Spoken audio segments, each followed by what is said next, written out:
can make it full speed. Yes, yes. Otherwise, it's okay.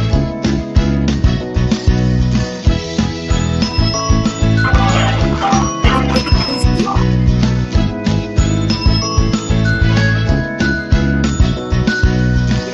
You know?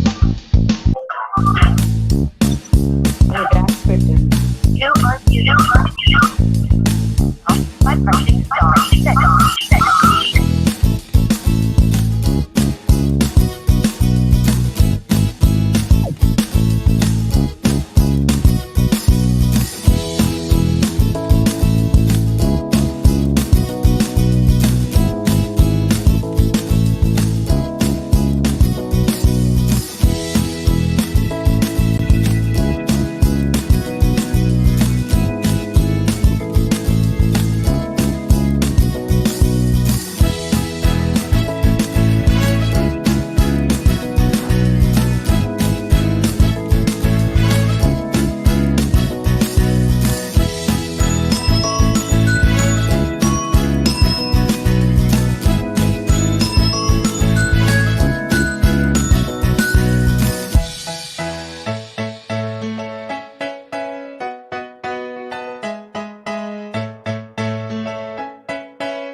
Thank you everyone for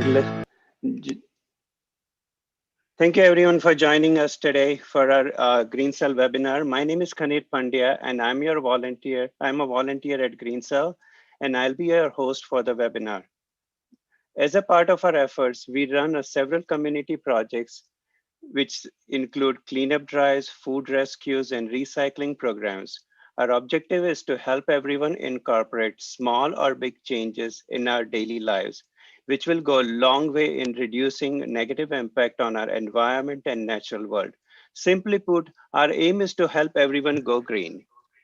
We conduct our webinars on a variety of topics ranging from composting, growing your own food, recycling, hydroponics, sustainable energy, and packaging sustainability.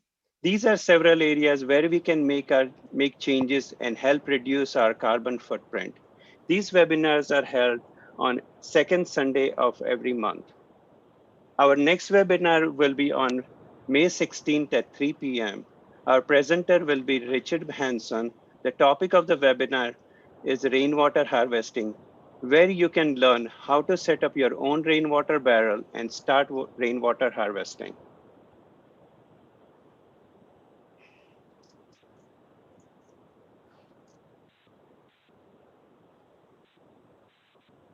So before we start, let's do some housekeeping rules, go over some housekeeping rules. We will have all attendees on mute so we can hear our presenter very clearly. If you have any questions or thoughts you would like to share during the presentation, please use Zoom or YouTube live chat to send us a message. Our volunteers are monitoring these chat windows regularly, and we'll get to all your questions to the presenter as soon as we can. He will try to answer them either during or after the presentation. If you have any questions after the session, please feel to reach out to us and email us at greencellatl@gmail.com. Now it is my great pleasure to introduce our today's speaker, Ganesh Krishnamurty from Atlanta, Georgia. Ganesh is an avid gardener and he started vermicomposting 6 years ago. He even created an easy bin bucket for composting system to make easy for everyone to start composting. He helps his wife Anandi run a nonprofit organization called Pure Hearts of Georgia, where they support kids with special needs like autism and Down syndrome. He believes that healthy soil is the foundation of healthy plants and produce. Composting helps preserve the soil health and is key to sequestering carbon offset for our CO2 emissions. Once again, please help me join in warm welcome Ganesh Krishnamurty. Ganesh, floor is all yours. Thanks, Ganesh. Thanks for the introduction. Good afternoon, good evening, everyone. Where are you attending from? This session went far and wide, so thanks for joining this webinar. It's so happy to have you. So let me start sharing my screen so I can share my slide deck. And Ganesh, I was just wondering, should we kind of do a quick poll and see what people think, where people are with the vermicomposting? Yes, that'd be great, Ganesh. Yes, please go ahead. Thank you.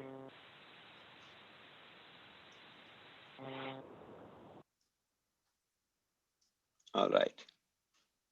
Hope everybody can see the poll. And let's vote. We would like to know what your experience is on vermicomposting. Have you done this? What kind of experience you have had, right? And this will be a kind of a good getaway on, at least Ganesh will know where things are, so. It's nice to see a lot of people are doing traditional composting.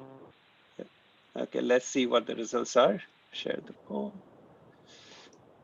Share the results. All right, at least nobody's scared of worms and they all want to learn. So that's great. All right, that's Ganesh. good to hear. Thanks, Ganesh. All right, let me share my screen.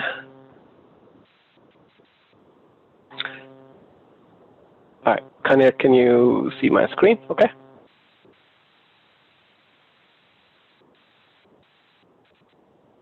Ganesh, can you confirm if you can see my screen?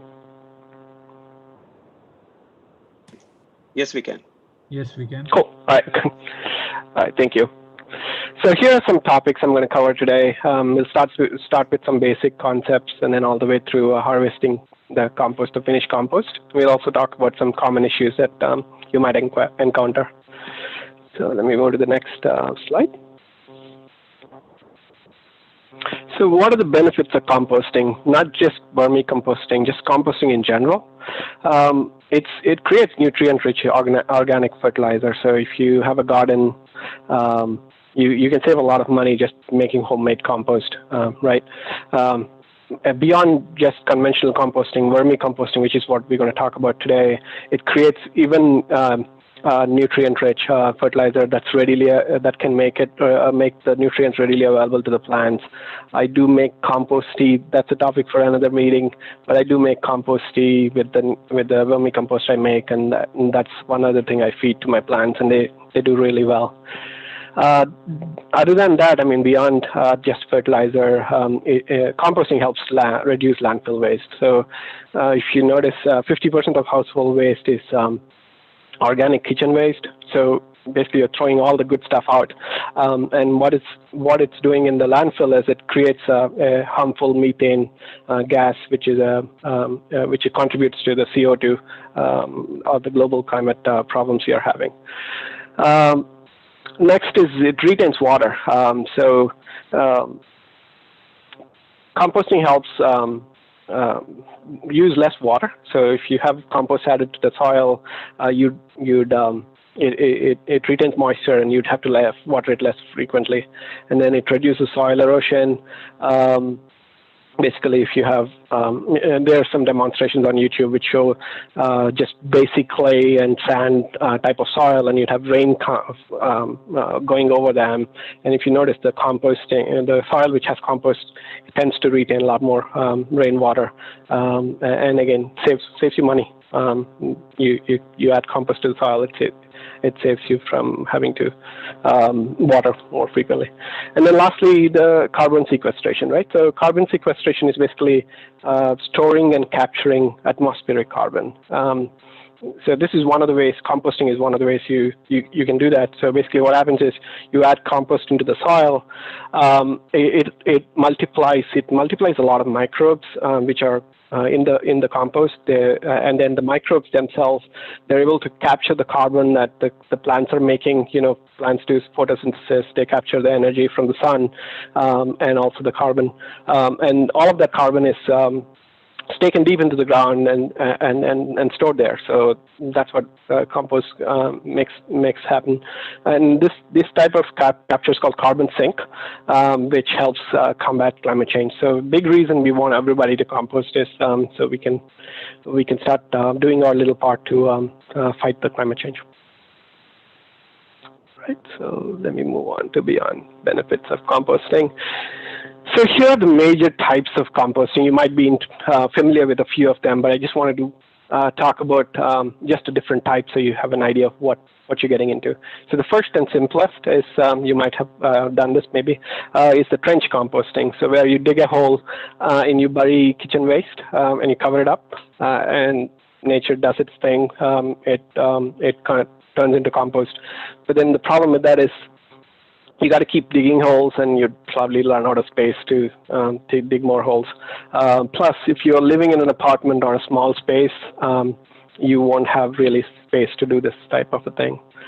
The next one here is called aerobic composting, which basically means you're using air or oxygen to do the composting. This is something that many folks are doing. I can see that in the polls we just did. So this method, basically, just to talk about it, you have dry leaves, kitchen waste, some water, some garden soil, and yes, obviously air, and you put them all together in a bin. You mix it up, and magic happens, right? You'd have microbes coming in. They start composting the material, and I talked about, I think Kanir mentioned the Ezbin system, so we can share a deck possibly at the end of the session, so you can know more about how to get started. If you're not doing aerobic composting, how to get started with just basic bucket with some buckets, and then these materials, and you can get started in your backyard. The next one here is the anaerobic composting. So I don't know how many of you know about this.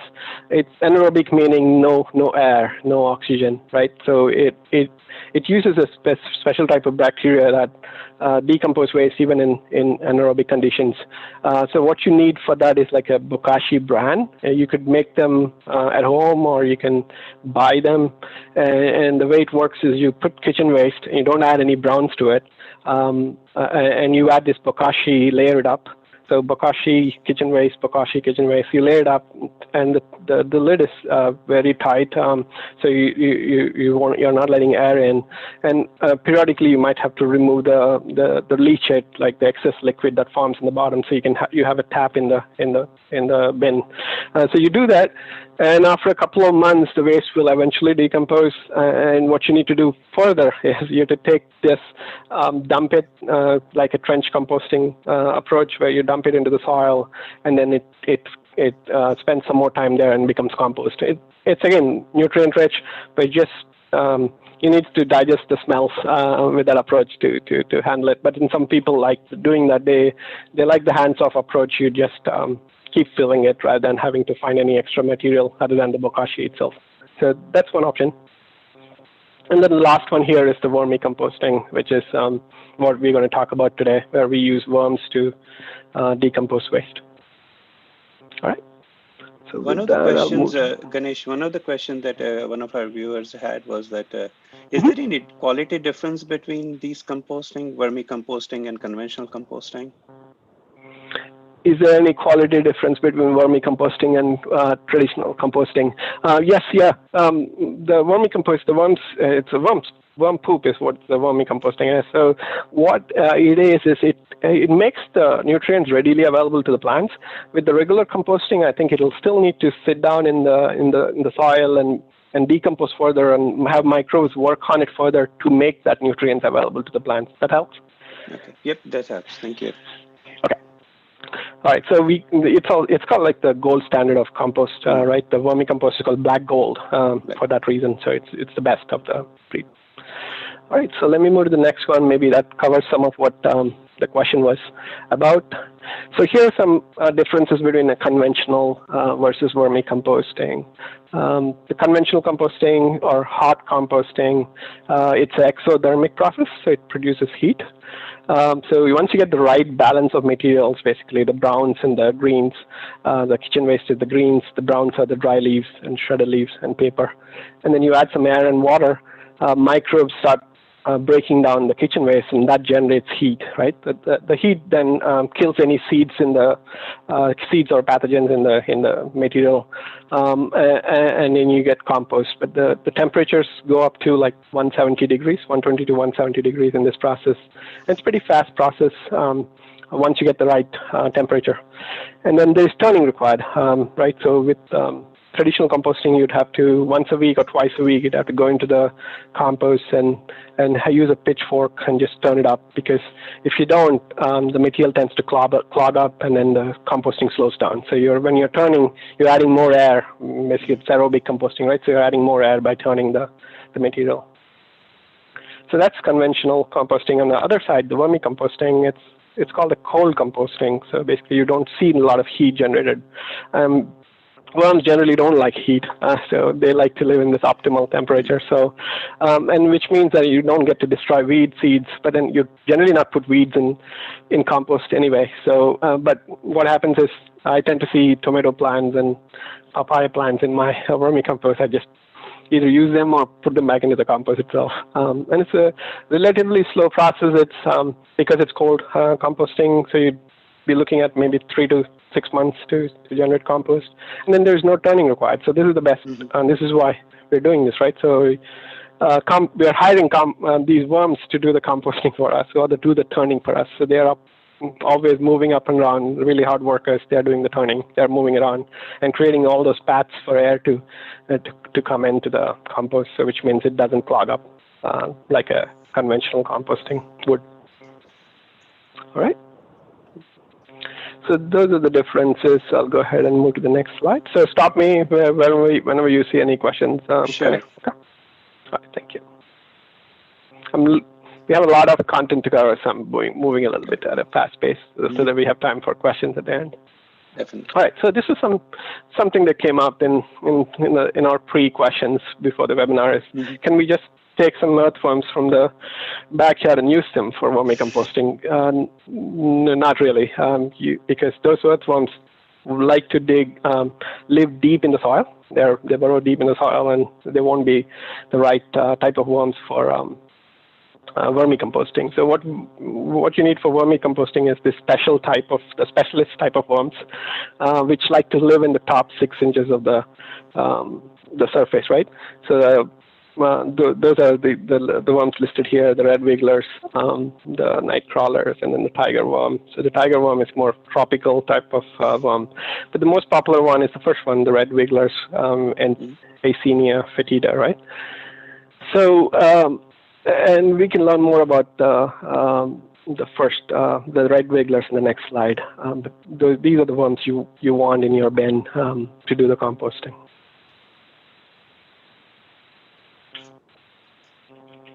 All right, so let me move to the next slide. This is the red wigglers. So you can see them here. These are the red wigglers. They're surface dwellers. They like temperatures, optimal temperatures between 40 and 90 degrees. If you have extreme heat or extreme cold, they die off, right? So you don't want to keep them either below 40 or above. Even at 80, when it hits 80 or something, I'll tend to move my bins indoors. Or when you have a risk of frost, you don't want to keep them out. If you do keep them out, you want to keep them away from direct sun, rain, wind, everything basically. And then if you need to bring them inside, if it goes below 40 and you need to bring them inside, you can put that in the garage. So what I tend to is winter I move it to the garage, and then summer I move it outside. That's something that I used to do. And then if you keep them indoors throughout the year, they do perfectly fine. So recently I've just permanently have my bins in the garage. So I do vermicomposting all year. Yeah, Worms have that's no one of the teeth. questions actually, Ganesh, from our audience that somebody's living in Arizona and how do they use vermicomposting in 115-degree heat? Right. Yeah, So, they won't tolerate that. You might have to bring them indoors, and mhm. same with Georgia, right? So we have cold winters, so we can't leave them outside. So you'd have to bring them in when it happens. And are the worms available everywhere? We have a question from India actually, who is asking, are these kind of worms available in India? Yes, I think you could find them. I don't have any particular vendor sources, but yeah, if Hmm. you look around, you'd find worms. Vermicomposting is pretty big in India. Okay, thank you. That's pretty late in India to stay up. Thank you for joining. Um, back to this. So worms have no teeth. They just like birds. They process food through their gizzards, the intestines in the stomach. So what they have is they have this they use this grit, which is the texture from using either soil or crushed eggshells. They line up their intestines with grit, and they would just use muscle motion to send the food in and then break it up, right? Like we chew with our teeth, they do it with with their stomachs, and that's how they are able to digest the food. And they are also sensitive to light, so they breathe through their skin. And they have no eyes, but they are able to sense light through their skin. So if they do sense light, they tend to bury deep. So you don't want to leave the bin open for that reason, because they don't like to. They like to live in the dark. All right. So that's some intro to our hardworking worms, the red wigglers. So I'll move to the next slide. So this should be interesting. This is a short video on vermicomposting, so I'll go ahead and play it. Kanir, let me know if you can hear the Sure. audio. Thank you. Think of all the food Yep. made in the Okay. world each year. Hard to picture? Then imagine that you are all of humanity, and on a plate in front of you is the one lovely annual meal you make for yourself. You did all sorts of work putting that meal on your table. You must be eager to consume the fruits of your labor, and the vegetables and meats and waffles of your labor too, right? Well, oddly enough, a third of that meal ends up in the trash. A third of the food we eat globally, an estimated 1.3 billion tons, ends up as waste. All the work we put into producing that food is wasted. And what's worse, it costs us. America alone spends an estimated $165 billion a year managing food waste. We're wasting food, energy, and money. Perhaps worst of all, we're wasting the chance to change, to make the system of food consumption more efficient. If you want to bring on that change, you should know about a humble yet diligent and ever so crucial ally, the worm. Worms convert organic waste and other compostable products into natural fertilizers. Up to 75% of what we put in the waste stream can become food and bedding material for vermicomposting.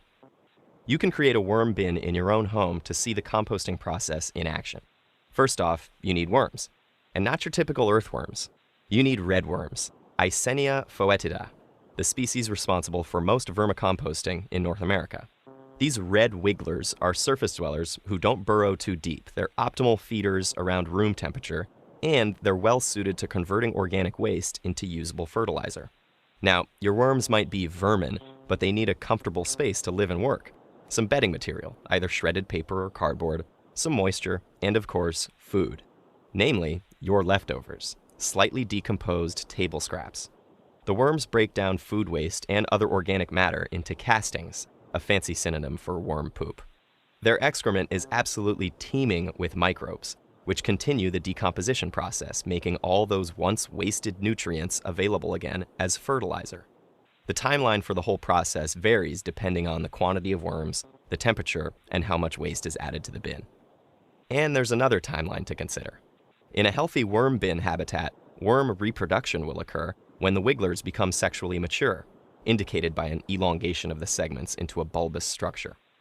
3-month-old wigglers can produce 2 to 3 semi-translucent yellow worm cocoons a week. You thought only moths and butterflies come out of cocoons? Well, we can't all be majestic. It takes around 11 weeks for new babies to hatch. When your bin seems to be full of living vermicelli noodles, it's time to share the bounty with your friends and start a vermicompost club. Or keep those worms to yourself and start a business. Vermicomposting isn't confined only to small worm bins. It's an emerging entrepreneurial enterprise. Large-scale facilities convert bulk organic waste and even manure into rich black castings called black gold. Its value as a soil additive is unparalleled, and it can help plants resist harmful pathogens. The lack of available land in urban environments, coupled with growing interest in smaller-scale farming, means there's a market for vermicomposting. Many communities use composting as part of zero-waste strategies, and they can sell their worm-eaten table scraps to local farms hungry for rich fertilizer. So instead of wasting money dumping wasted food in landfills, we can remake waste into an asset, putting it back into our food system to make it more sustainable. All with the help of the humble worm, the tiny organism that can help us change the way we look at food's place in our lives, and our place in the world, as long as we give the little guy a place at our table. Well, not an actual seat at the table. A bin in the shed is fine.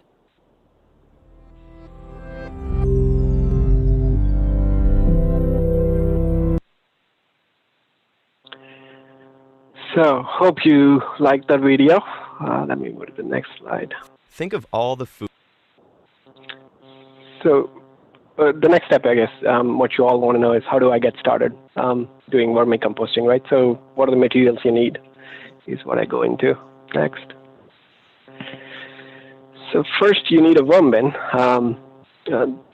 That's the key thing. So you can either build one yourself. You have a lot of options here. So you can build one yourself. That's traditional option, which tends to be cheaper.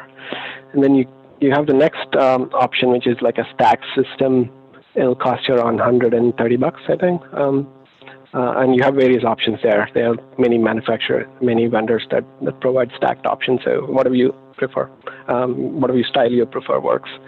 And the way stacked bin works is you'd have this shallow trays because worms tend to live only in the top 6 inches, right? So they don't need a lot of deep trays, right? So you have shallow trays that are stacked up. So the way it works is you'd start with one tray at the bottom. You'd fill it up with compost, and then once it's close to 2 inches from the top, you'd add the next tray, which is the new empty tray where the fresh food goes into, and then the worms start migrating to the food up. They have holes in the bottom of the trays, which help. I can show you a worm factory system after this in a demo. But the trays themselves have holes in the bottom, which allows the worms to migrate up. So they're done consuming the previous tray. There's fresh food in the new tray. They climb up, right? So they do upward migration. So as you can have up to 8 trays in this kind of a system. So how do you harvest? You harvest from the bottom trays, right? So the bottom trays are full, complete. They're dark and rich. They're dark and in color, so they're ready to harvest. So you just remove the trays, take the bottom bins out, and then you'd have a fresh empty tray for use after the current tray is full. So that's how that works. And there's a little tap in the bottom that allows the leachate excess liquid to drain out. And this is the next option is a continuous flow through system. It's called a CFD system.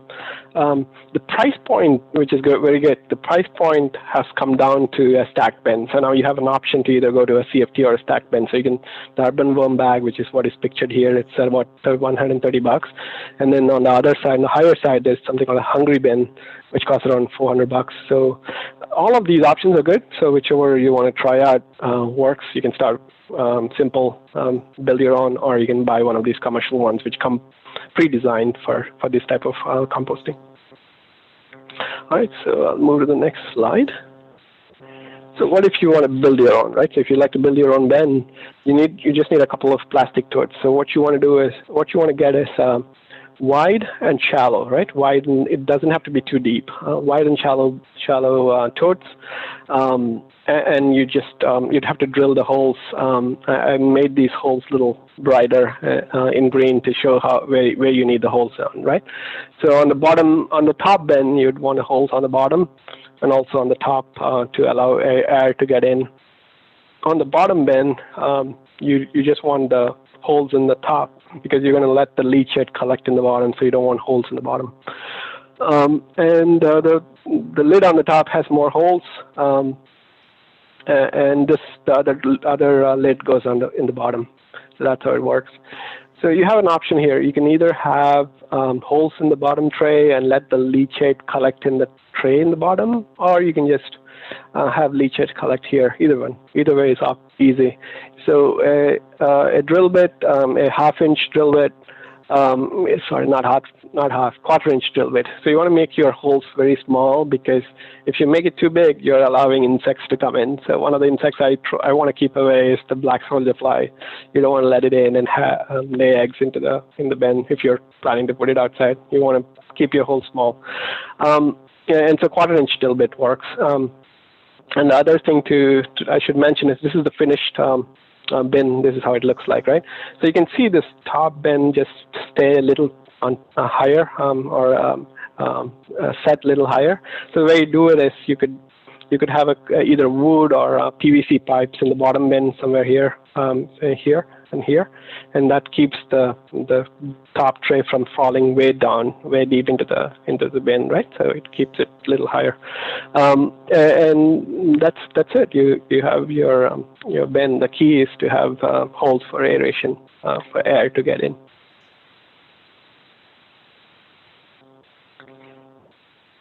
All right, so and then I just highlighted this website. So this deck hopefully will be shared at the end of the session, and you can go to this website, and they have a step-by-step on how to build this exact thing. It should be pretty straightforward. All right, moving to the next slide. Next, once you have the worm bin worked out, figured out, you need worms, right? So a general rule of thumb is a pound of worms will consume a pound or half a pound of food scraps per day. That's how you'd work out how many worms you get, right? So depending on how much food waste you're generating in your kitchen. So what is a pound? Like around 1,000 worms is a pound. What I suggest for a beginner is don't go to 250 or something. At least get 500 worms as a beginner, or even 1,000, 500 or 1,000, whichever works for you. But 500 worms at least to start with, so you'd have some good amount of worms to start with. So what happens is, because worms reproduce, your 500 becomes 1,000. 1,500, 2,000, they're always multiplying. So you don't stay with the worms that you initially purchased. So in an active bin, there's like a worm factory 360 that has 8 trays. You might have thousands of worms in there because they're always multiplying based on the availability of food. And you can purchase worms from... Ganesh. There are a couple of questions from the audience. Yes, like, first of all, is it... somebody is using a urban bag and have set it up for last 3 months. It has been a slow progress. The composting has been slow, and started with half pound of worms, and they have been feeding 1 to 2 pound of food per week. They still see some unused scrapes after a couple of weeks. Should they be waiting for a little bit more time before adding more food? That'd be correct, yeah. If you see that the food is not getting, the worms are not getting to the new food being added, stop, right? You would want to wait, and because if you might tend to, because you're new, you might tend to overfeed, right? Okay, I have all these food scraps. I need to figure out. I need to definitely put them in the compost, right? So I'll try to put as much as I want.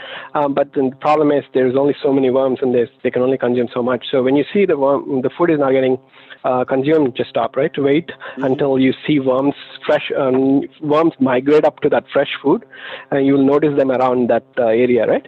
And that's when you'd start feeding more. Okay. Got it. Thank you. Yeah, you want to take a break. And maybe that's a good segue to talk about, like, if you have a worm bin, don't stop your conventional or traditional worm composting, right? So if you have a backyard tumbler or a upright bin or a bucket composting system, continue to do that. So what you do is you'd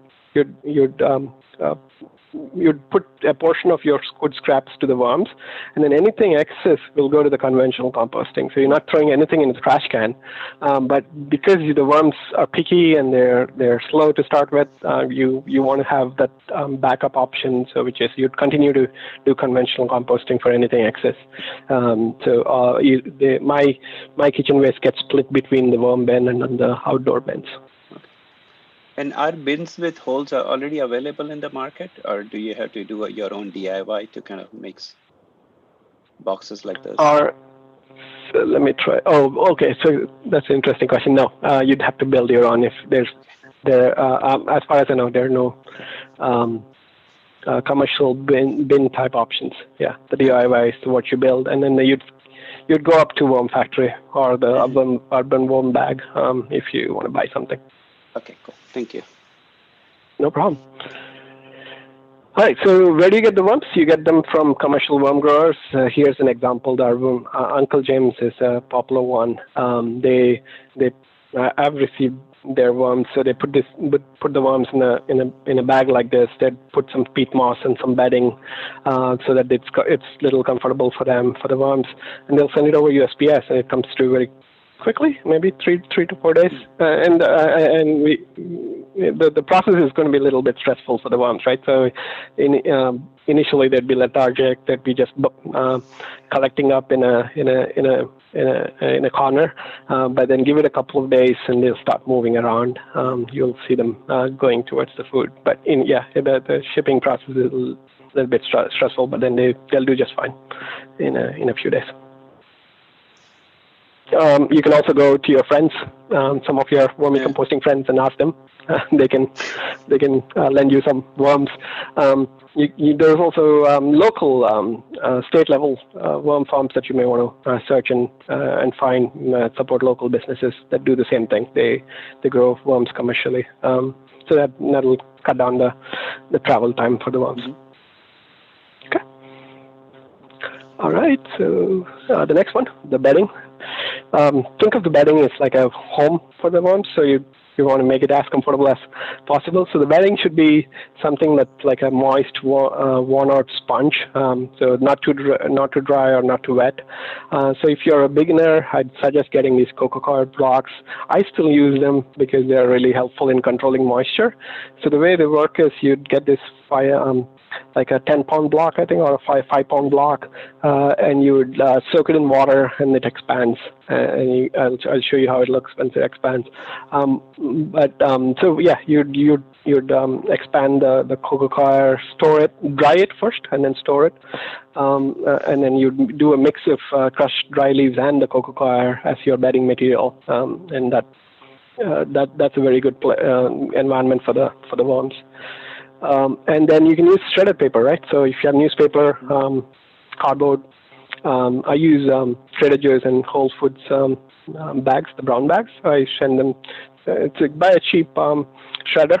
It doesn't have to be too fancy, $10 to $50, and you can just send these bags through the shredder, and you can make these small paper, shredded paper. And so I just have a mix of all these three, right, in a container that's ready to go. I can take a handful and drop it into the bin. Then lastly, the grit, right? So your worms need something to line up their intestines so they can digest their food. So that's what crushed eggshells are for. It adds calcium later on when you use the compost, but then immediately they definitely are able to use that to digest the food. If you buy commercially, you can get rock dust also, and you can, if you don't have either one of these, just add a handful of soil, and they can use that as the grit. So that's the bedding material. All right, so let me move to the next slide here. And last of the materials, you need food, the kitchen scraps, right? The fresh food that the worms consume. Have a kitchen pail. It always helps. Have a plastic container or a fancy one like this one to collect the scraps. And then once a day, you'd want to cut them into smaller pieces and then put them in the bin. So that's And then the smaller they are, the faster they decompose. So if you put large chunks, they tend to be slower, and that ends up attracting some smells and flies. So the smaller, the better. All right, so that's the materials. I think we've covered all the materials. So I'll go up and do a demo of the system. So what I plan to do in the demo is show you how these materials would be set up on a brand new tray, right? My previous tray is full. I want to set up a brand new tray.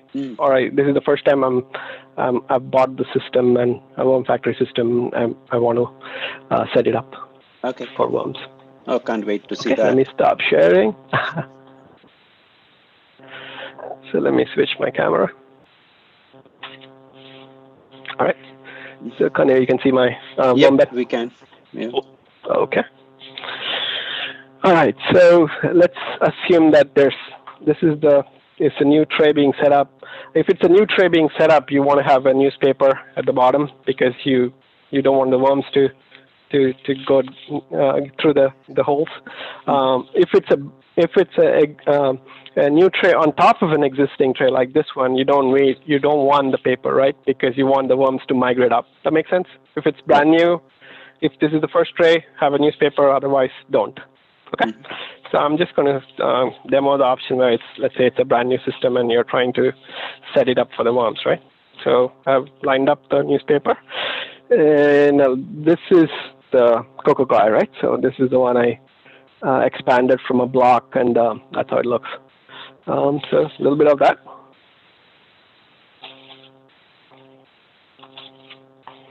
So we're setting up the home for the worms. So that should work. And then shredded paper and dry leaves. So mix that up.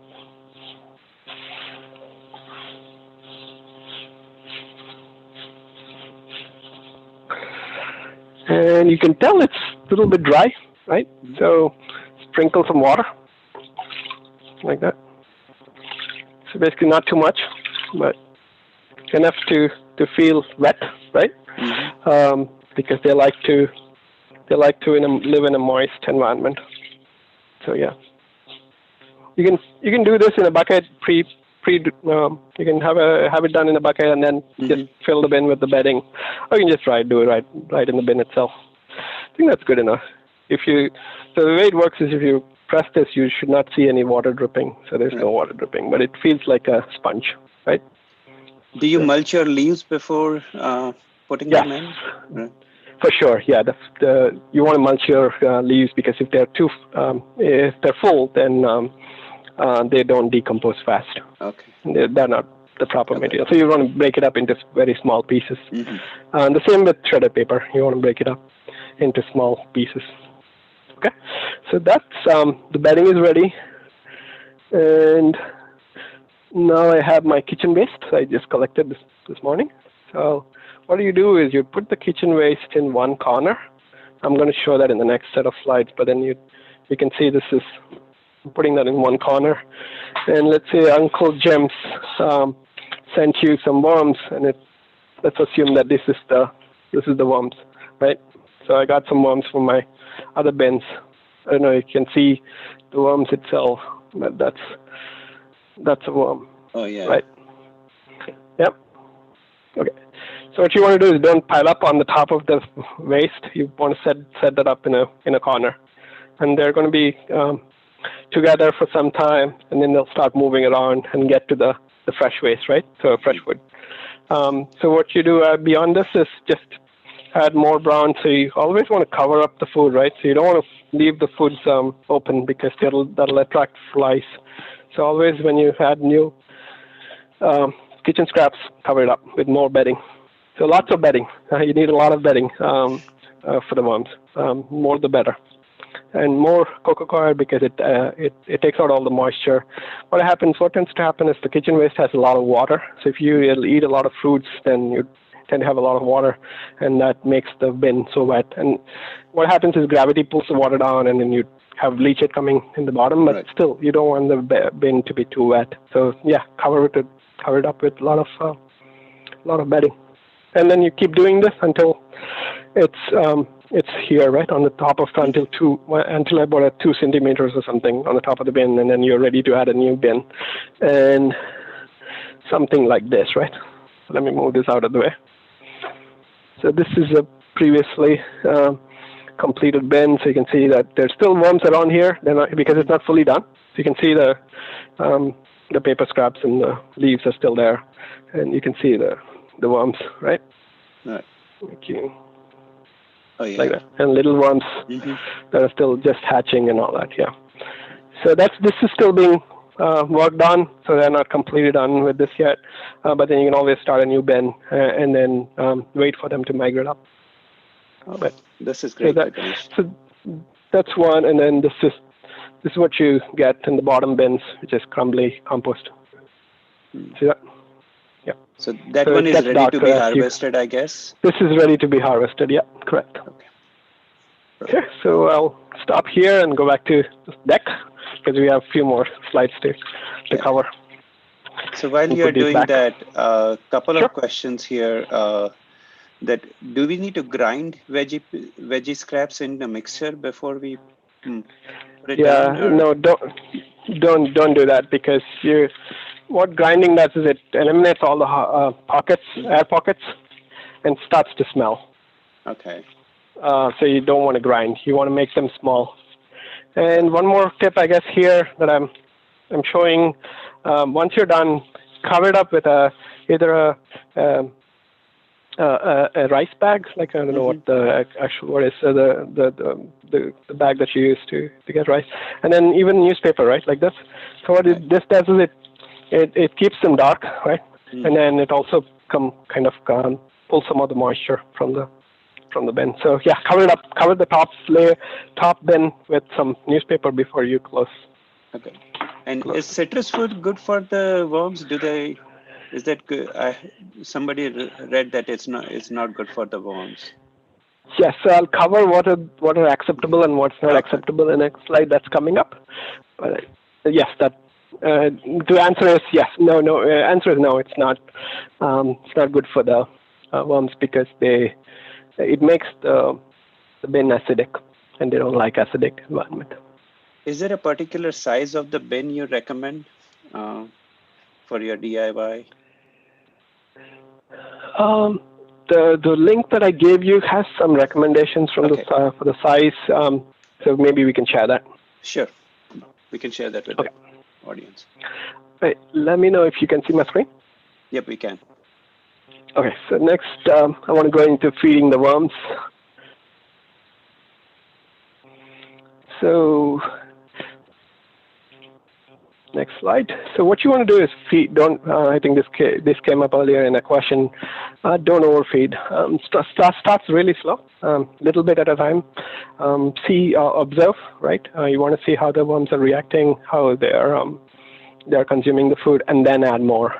And these are a couple of options on how to feed. One's called a pocket feeding, which basically is you dig a little hole at one of the corners, bury the food, cover it up with more bedding, and then next day you come in and you just dig a hole next to it, and each corner, right? And you keep moving in a clockwise direction. So what it does is it allows worms to slowly migrate up to the next food source. Surface feeding is also okay, which is you layer the bin with a thin layer of food, and then just cover it up and just keep sandwiching the layers, the bedding first, and then the food waste, and then the bedding, food waste, like that. And that also is fine because the worms will migrate up through the layers and feed. Okay. I think we had a placeholder for a poll here. Kanye, if you want to let me stop sharing, you can pull that up. Thanks. Yeah, this poll is about finding out what items can be added.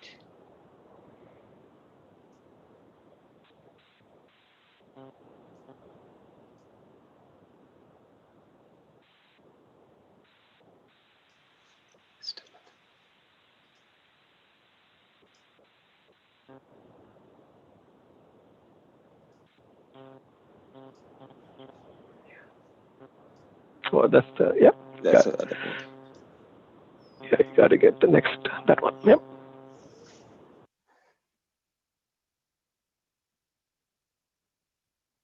Yeah, this is an interesting one.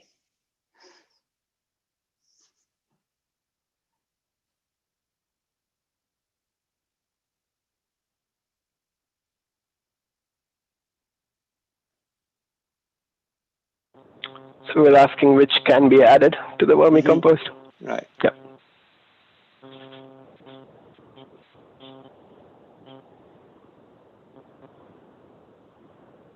It looks like we have a winner here somewhere. All right. The onion peels. Let's see. There you Share the results. Oh, onion peels is the winner of the day. Yeah, the answer is really the dry land, which is what is acceptable, not onion peels. But yeah, worms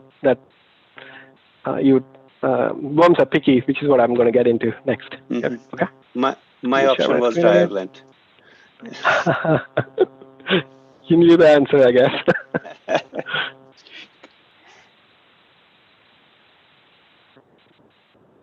Okay, so what should I feed the worm bin? So most of the vegetable scraps and fruit scraps and peels, I say most because there are some exceptions, as you can see, the other column. Eggshells for the grit, other grit sources, coffee grounds, tea bags with staples removed.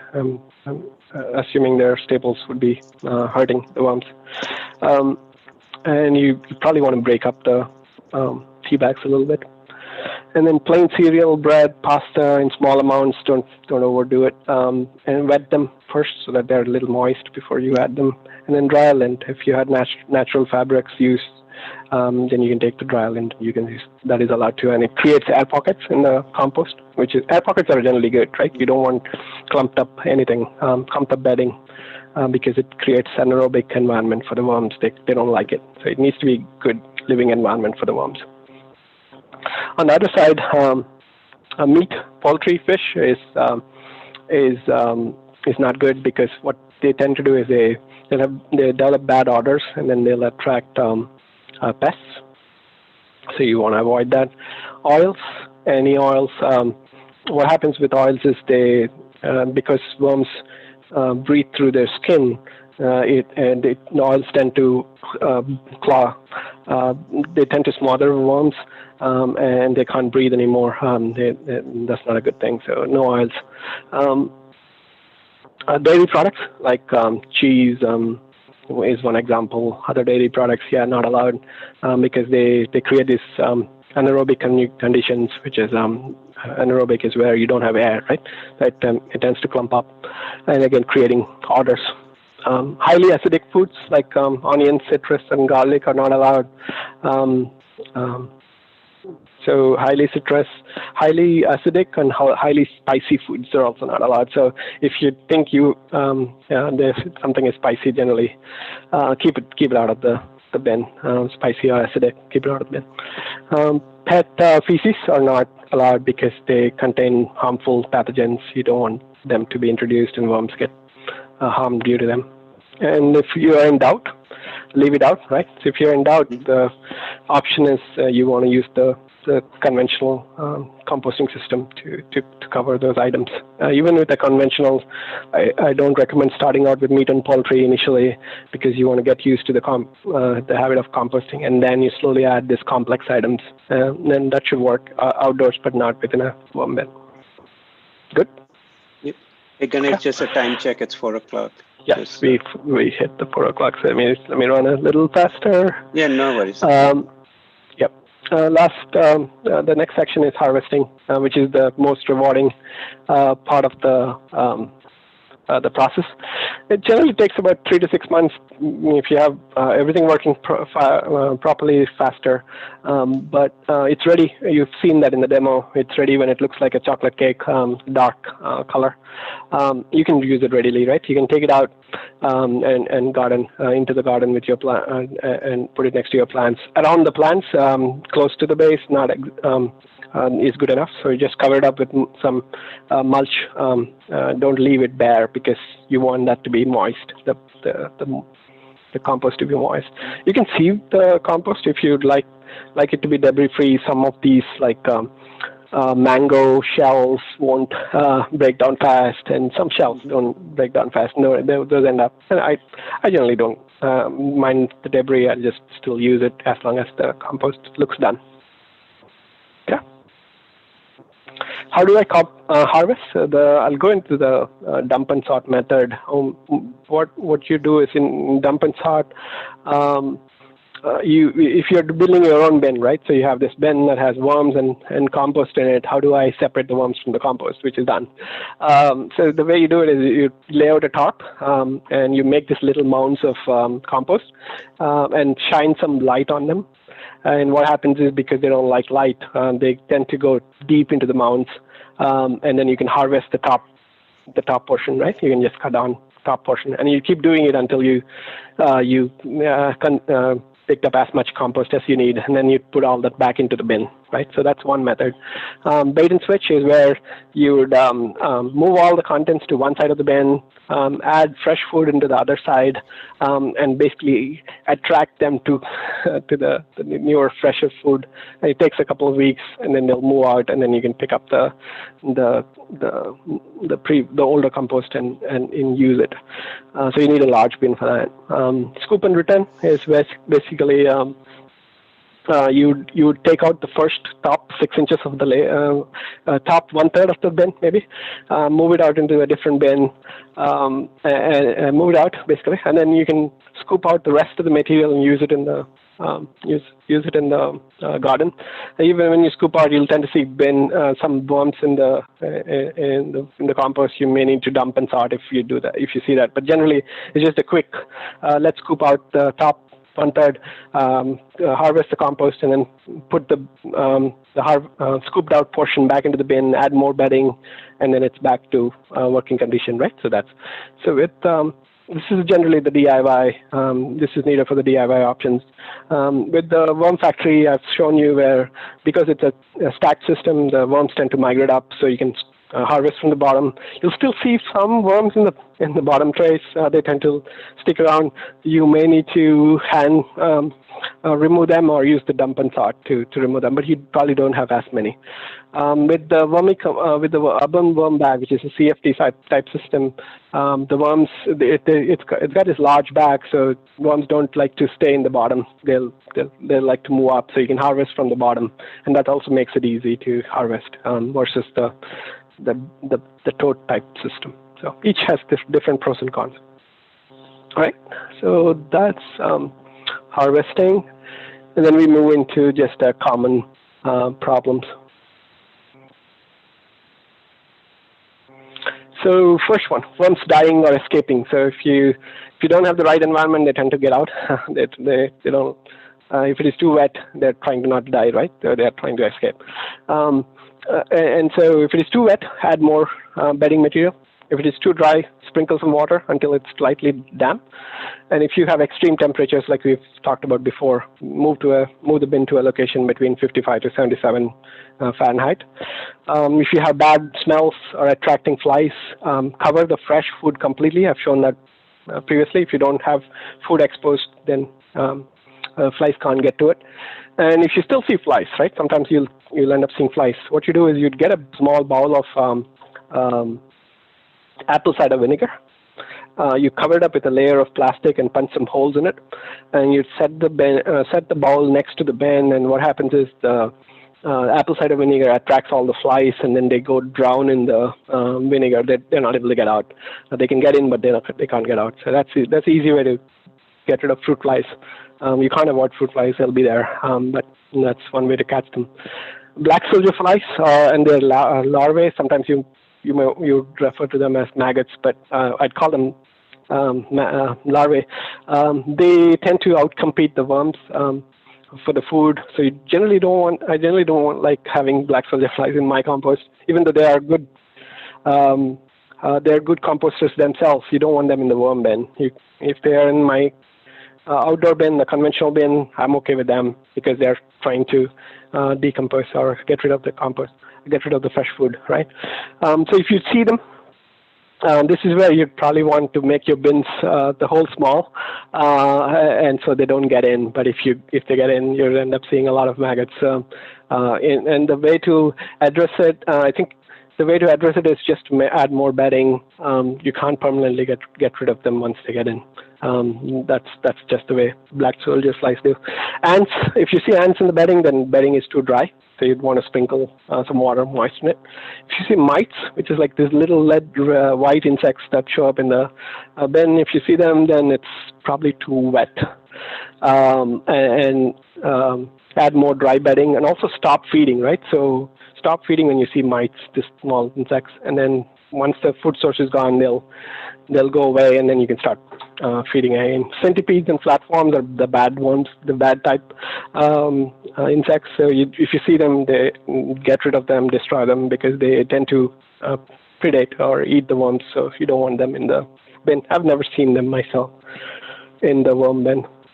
So that's a list of common problems. A couple more slides before we wrap up. What do I do during the winter if it is indoors? If you had your bin indoors, you can compost all winter. I did that last year. Didn't stop. I continue to compost all through the period. And if it is outdoors, just if you want to leave your bin outdoors and still want to have worms survive, then this is one of the options I was reading, which is you bury the worms in the middle of a conventional bin outdoors and start feeding food in the middle of the bin. What happens is, because of the food decomposing, it generates heat, which hopefully allows the worms to survive, right? But again, high risk of worms dying if you leave them outside. Again, one more option is you can bury the bin, the DIY bin that you created. You can bury it deep in the ground. There's heat in the ground that might still keep the bin warm enough. Cover the bin up with some leaves and straw for insulation, but don't cover the aeration holes, because you need to continue to have air, and then hope for the best, right? It's hard. They don't like to. They don't like frost. They don't like extreme heat either. So that's what you do during the winter. And what if I'm away from the home? Let's say you are on vacation. Oh, my worms are not going to be fed. So what you do is, before you leave, just feed more than you usually feed, and make sure that there's a lot more bedding, right? Because know this, the worms don't just consume the food waste, right? The kitchen waste. They consume the bedding. That's one of the food sources for them. So the cocoa coir and the leaves are also getting consumed. So when the food sources are less, they can consume the bedding. Then they are able to live long periods without fresh food, as long as the temperature and moisture are okay. Just make sure that the bin is set in a place where there are no extreme temperatures.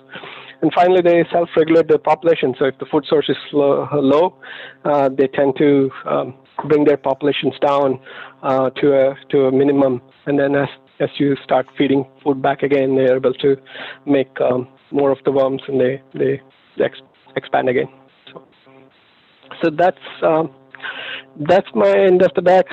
Sorry, I'm 10 minutes over, but I'll send it over to Kanir. Thanks, Kanir. No, thank you, Ganesh, for the great engaging conversation. Learned a lot about vermicomposting today. We actually have quite a few questions from our audience.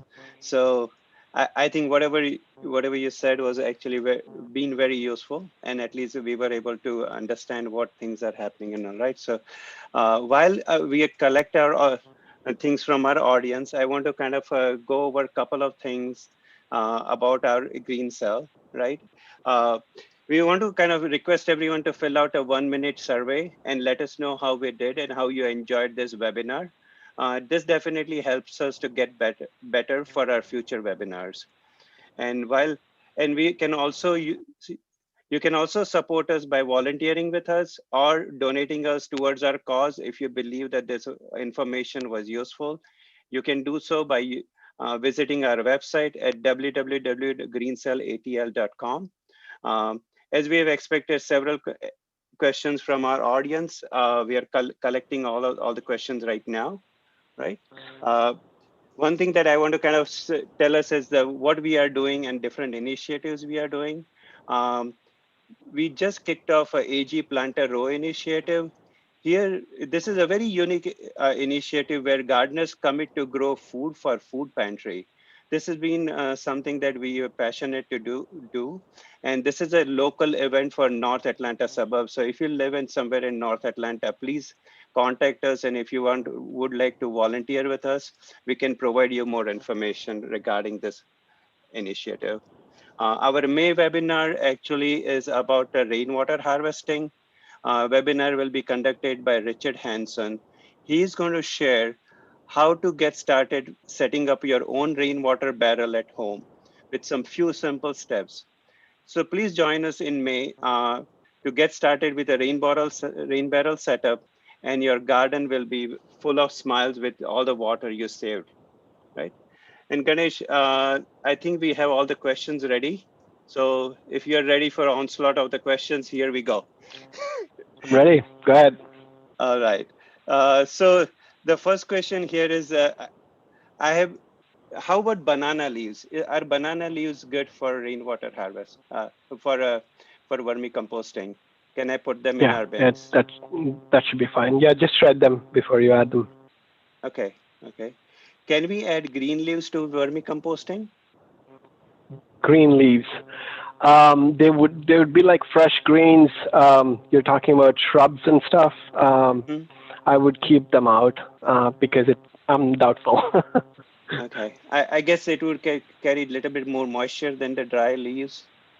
Um, Yeah, I don't use fresh green leaves. I mean, if you're talking about spinach or cilantro or something like that, then mhm. if you have some of them, that's fine. But not hard shrubs or tree leaves, for example, fresh green tree leaves. No, yeah, Okay, I'd probably let them dry first. cool. Uh, should we use leachate for anything? Is it anything useful? Yeah, so it's you don't want to use it in the vegetable beds, but I tend to dilute it a little bit and then use it in my shrubs, and they do just fine. Flowers and shrubs, you can definitely use it uh, because it's very highly concentrated. Maybe dilute 1 to 10, 1 part of leachate to 10 parts of water, and you can use it. Yeah, it's good for the plants, but don't use Okay, it in the your raised beds, vegetable beds, okay, cool. because it Uh, can have some pathogens. Yeah. oh, good. Okay, okay. If I do surface feeding, should I leave the layers underneath undisturbed? Yes, yeah, that's the benefit of vermicomposting. You're not having to turn or just dig. You're not having to dig. The worms do the turning for you, so they're going up and down and creating those air pockets. Yeah, no, you don't have to disturb anything. You just keep layering on top, Mm-hmm. and you harvest from the bottom. Yeah. Okay. One of the question, And Bhavya had a question about when I'm collecting back the compost or harvesting the compost, would I not be collecting worms too? And would these worms damage my plants? they do not damage your plants. They'll probably survive a little bit longer, but they don't have any fresh food sources there, so they'd probably just die out. But yeah, no, they don't harm your plants. There is some talk about these red wigglers going wild Mm, and affecting native populations, but the risk is so low because you're already separating them as much as you can. Maybe a few stragglers exist, and that's okay. okay, cool. Would these worms creep outside the bins from through the holes? They will not. They will happily live in the bin if you provided the right bedding, right environment for them. But yes, they will climb out if it's too wet. You can see them, like you can when it rains, you can see a lot of worms outside. Why do you think they are outside? Because they don't want to drown. They're trying to Mm, get out of drowning and not die. So yes, yeah, they will crawl out if you don't. If it is too dry or too wet, any of these extremes, they will try to get out. Yeah, crawl out. okay, okay. So that's a That's that's so a basically keeping indication the that you got to do something. okay. That's an indication that you got to do something here to fix it. Yeah. Um, so other question was how would these kind of bins in attract other kind of insects or bugs? Yeah. So it's a The bin is an environment for a lot of different things, right? So you'd have a lot of beneficial insects in there too. If that bothers you, just don't peek into the bin, because you just keep feeding them. But yeah, you will see not just worms, all kinds of other beneficial organisms helping out. The ones that you want to look out as the ones I covered in the common problems, right? Mites and other issues like black soldier flies. But if you see other crawlies, just leave them alone. They don't get out. They stay in the bin. They won't do anything other than stay helping out with the process. Oh, great. Is bedding required only during the start, or do I have to add it frequently? You have to add it every single time you're feeding. Okay. A lot of bedding, yeah, because the bedding ensures all that the moisture is taken out. Right, you're adding dry bedding to absorb all the moisture from the fresh food. Right. Yeah, so you keep adding that as you'd always cover the food. You're adding more bedding on top of the fresh food you're adding. Yeah. And one of the interesting question is I have made several bins for my red wigglers. They worked very well. Last year, I noticed some small dots in my bins. I put them under a magnifying glass and they were spider mites. What do I need to do? Yeah. I understand that they eat worms. Mites happen when the bin is wet. So I think I suggested not feeding the fresh food until the mites go away, and then you can resume back if that bothers you. Yeah. Okay, cool. And add more bedding material so that it's less wet. Yeah. But yeah, they do come. You can't avoid them. Again, they're telling you that something's wrong with the bin. You gotta just act on it. Okay. And if I want to do composting all throughout the year, do I really need 4 bins? The number of bins is all about how much food you have, right? So if you're generating less waste, then you don't need as many bins. And the DIY system can actually expand, right? You can have maybe a couple more bins stacked on top of the top bin, right? Or you can build more of these bin systems. You can add more of the bin systems to supplement the process. But yeah, you start one and you'd analyze how much waste you're generating and then go from that. Oh, cool. Okay. Cool. Yeah. Thanks, I Ganesh, think between for the worm bag and this worm factory, that handles all my kitchen waste. So. Cool. Yeah. Hey, thank you, Ganesh, for answering all the questions. It was certainly a very informative session. I learned a lot and hope everybody else did.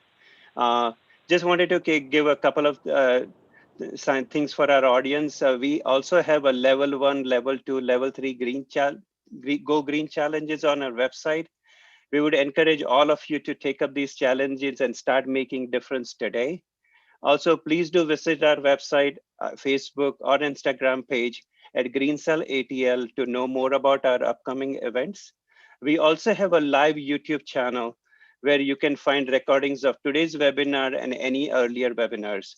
Again, thank you very much for attending today's session, and we sincerely hope you enjoyed and learned a lot from today's webinar.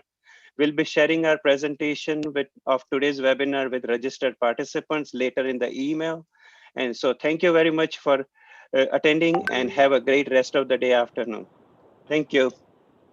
Thank you all.